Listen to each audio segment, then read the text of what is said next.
नमस्कार। पिछली बार हमने देखा था कि जब राम को राज्य सिंहासन मिलने की खबर मिली तो भी उनका मन एकदम शांत था। लेकिन आज हम एक और गहरे सवाल पर बात करेंगे। आखिर राम उस सिंहासन के इतने योग्य थे ही क्यों?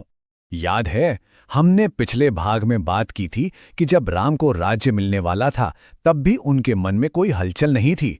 ना कोई घमंड, ना कोई खुशी का शोर, बस अपने कर्तव्य के प्रति एक गहरी शांति थी। तो सवाल यही उठता है कि राम में ऐसी कौन सी खासियत थी, वो कौन से गुण थे जिन्होंने उन्हें सिंहासन के लिए इतना सही साबित किया। चलिए आज इसी बात को समझते हैं।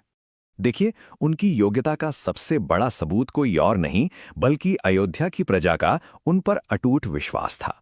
अक्सर ऐसा लगता है कि अयोध्या के लोग राम का समर्थन इसलिए करते थे क्योंकि वो राजा दशरथ के बेटे थे, लेकिन सच कहूं तो बात इससे कहीं ज्यादा गहरी है। उनका राजा का बेटा होना एक बात थी, पर वो सिर्फ इसी वजह से प्रिय नहीं थे।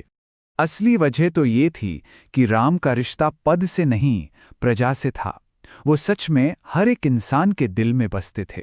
तो फिर वो कौन से गुण थे जिन्होंने राम को लोगों के दिलों का राजा बना दिया?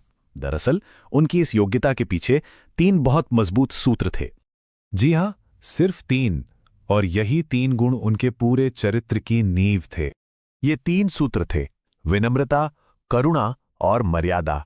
आइए एक एक करके इन्हें थोड़ा और करीब से जानते हैं।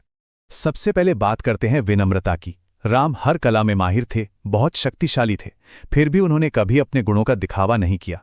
जरा सोचकर देखिए, आज के जमाने में जहां लोग अपनी छोटी छोटी कामयाबियों का ढिंडोरा पीटते हैं, वहीं राम हमें सिखाते हैं कि सच्ची महानता तो खामोशी में ही होती है। दूसरा गुण था करुणा। उनका जो प्यार था वो किसी में भेदभाव नहीं करता था, चाहे कोई छोटा हो या बड़ा हो, अमीर हो या गरीब। उनकी नजरों में सब बराबर थे और वो सबसे एक जैसा स्नेह रखते थे। और तीसरा और शायद सबसे जरूरी गुण, मर्यादा। राम के लिए सही काम करना कोई नियम या मजबूरी नहीं थी, ये तो जैसे उनका स्वभाव था। वो सही रास्ते पर इसलिए नहीं चलते थे कि चलना पड़ता था, बल्कि इसलिए क्योंकि वही उनका नेचर था, और इसी वजह से अयोध्या को उन पर इतना गहरा यकीन था। राम के ये गुण आज के समय में हमें एक बहुत ही जरूरी बात सिखाते हैं, खासकर जब हम किसी पद और उस पद की योग्यता की बात करते हैं। यहां एक बहुत ही मजेदार फर्क देखने को मिलता है। आजकल की सोच अक्सर ये होती है कि बस एक बार कुर्सी मिल जाए तो हम बेहतर इंसान बन जाएंगे। लेकिन राम का जीवन हमें एक बिल्कुल अलग और गहरी बात सिखाता है कि पद आपको महान नहीं बनाता, आपको पद के लिए महान बनना पड़ता है। पहले योग्यता आती है, पद उसके बाद। और यहीं पर हमें इस पूरी चर्चा का निचोड़ मिलता है। मर्यादा का असली मतलब समझ में आता है। तो सबसे बड़ी सीख सत्ता या ताकत पाना नहीं है, बल्कि उसूलों को अपने जीवन का हिस्सा बना लेना है। और यही इस पूरी कहानी का सार है। जो बिना कुर्सी के भी मर्यादा में रहे, असल में वही उस कुर्सी पर बैठने के लायक होता है।